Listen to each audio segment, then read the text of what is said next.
Let's talk today about something that you can do over the next few days that's going to help you significantly improve as a Rebirth player and really start to increase your KD. Now, I want you to just hear me out on this one today because a lot of you might think I'm actually crazy and some of you might even unsubscribe, but at the end of the day, I truly do believe that this will really help you become a better Rebirth player.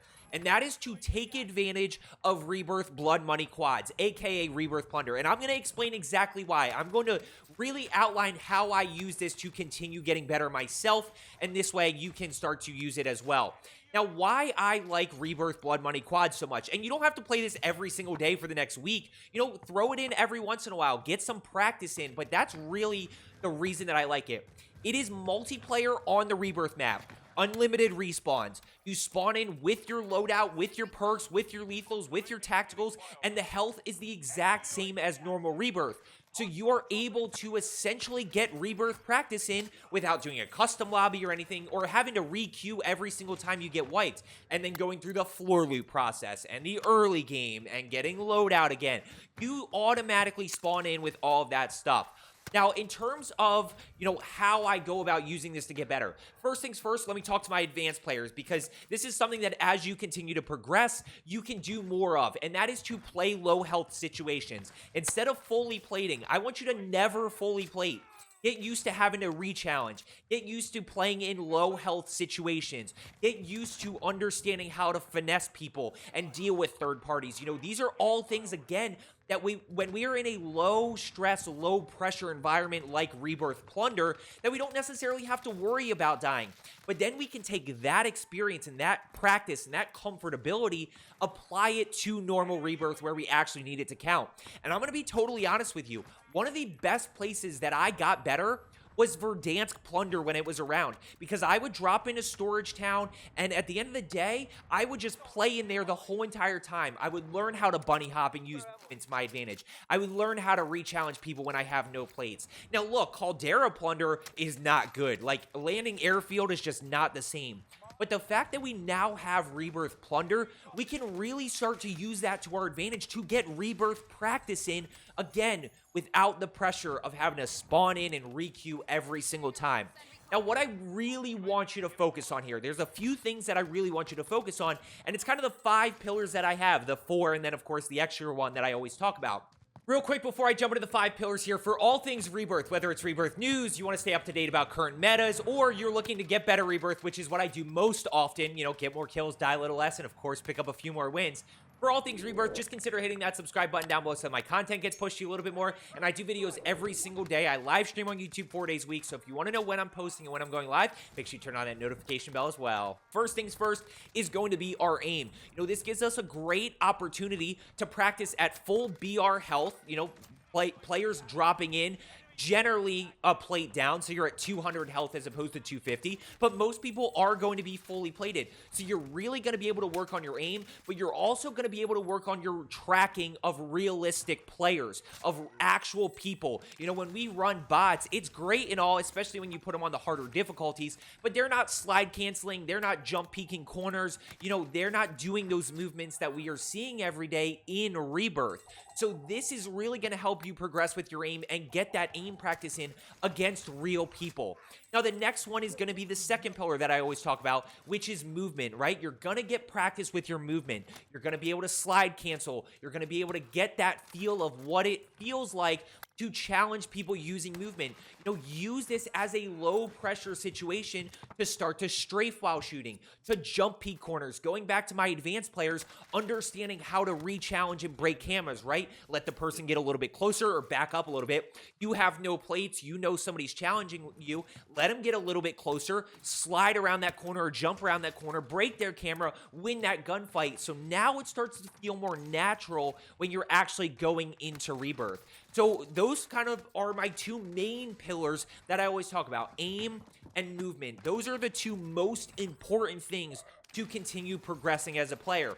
Now, of course, we are going to talk about positioning as well. We got to start understanding positioning and really know how to approach people. understand the audio cues that we're hearing. Now, one thing that I do want to say with Rebirth Plunder is you don't get the mini-map pings when somebody dies. So that's just one thing to keep in mind, but you do still want to work on your awareness, you know, understanding where people are, understanding, okay, there's somebody intense. How should I go about approaching this person?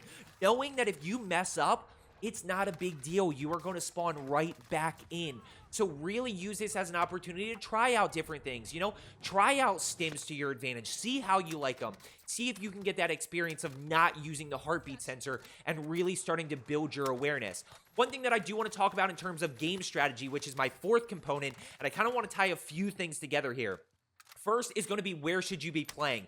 Well, you definitely want to be in the action here. So I would recommend, you know, let's back up for a second when we talk about game strategy. Use this as an opportunity to get in the habit of checking your money, see how much money you have, understanding, okay, I need to rotate to this buy station. Is anybody around? What audio cues, what cues do I have that there might be people here? Buy that UAV, pop that UAV, then start to quickly analyze where everybody is, right? So I want you to start getting in the habit of checking your money, popping UAVs, and then rotating and positioning yourself from there. It's gonna start to feel more comfortable for you to, when you're in normal Rebirth, now you're checking your cash flow, you've got 6,000, you're gonna rotate to the buy, oh my gosh, I hear somebody in grandma's house, and now you know that you gotta be quick with it, and then rotate and start to figure out how you're gonna challenge that person. Now, once we have UAVs up, I really want you to start to put yourself in the action here. Do not be afraid of dying. You're spawning right back in with your loadout, with your perks, with your lethals, with your tacticals. So do not be afraid of dying here.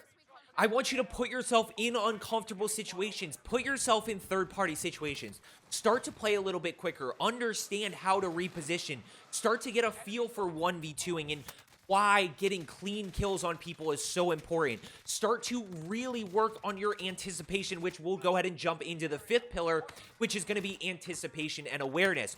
You know, start to anticipate enemies around every single corner, because at the end of the day, everybody's dropping in hot. So you're going to have to be anticipating people. You know, trust your anticipation when you have UAVs up. You're centering your crosshairs around the corner. I want you to be ready to attack that person. Be ready to go get that person instead of just like trying to turn that corner and be like, oh, he's actually there, now I have to actually shoot. So I really want you to start to put yourself in these engagements. And overall, like I said, to kind of wrap this up today, is that I do love Rebirth Resurgence or Rebirth Blood Money Quads when it comes to progressing as a player. It's something that I'm going to continue to use to my advantage for no other reason than it is a great way to continue practicing against real people. It is multiplayer on the Rebirth map with BR health. We can't ask for anything better than that, and we are just now getting it, and it's only around for a few days. I don't know what specific date it's going to be taken out on, but we want to be able to use this over the next few days to continue progressing as a player. And I promise you, if you start to do this a little bit more over the next few days, you will notice an increase in your gameplay. You'll start to be able to hit more shots and track better. You'll start to be able to use movement more to your advantage. You'll start to understand how to position and how to rotate towards teams, or where to rotate, right? You know, you pop UAV and so many of you are like, I don't really know where to rotate. So, you know, maybe sometimes you don't go head first into the action and you play it smart like you would in normal Rebirth. You know, there's 15, 20, 25 people in prison, but there's one team over at living quarters. Feel what it feels like to solo split from your squad, to have to approach that fight, get a clean down and a thirst, reposition throughout that fight, and at the end of the day, it is no pressure, no stress. If you die, you come back in. It is the ultimate learning experience. I always talk about how if you want to continue progressing as a player, we need to start learning from our mistakes, and this is a great opportunity over the next few days to put ourselves in a lot of situations where we can start to figure out how to execute more consistently, but more importantly, we can learn from situations and learn from our mistakes. Now, for my beginner players that are really progressing, I do kind of take this back to my first point of dealing with advanced players. You know, don't be afraid to fully plate up. Or actually, you know what? I wouldn't recommend fully. At the most, you should have 2 plates in. At least put it so you're equal with that person. You know, but don't be afraid to go into a situation where you're a little bit low health and you got to figure out how to finesse that situation. You know, I want you to use Rebirth Blood Money Quads to you start to build your confidence, that confidence that you can execute, that confidence that you can hit your shots, use your movement, position well, have that game strategy, and really anticipate enemies. So go ahead, use this to your advantage. I just bumped my microphone, but we're still rocking and rolling. Go ahead, use Rebirth Blood Money quads to your advantage over the next few days. As I always say, real quick, I hope I don't see you out there. Let's get better today, and I will see you tomorrow.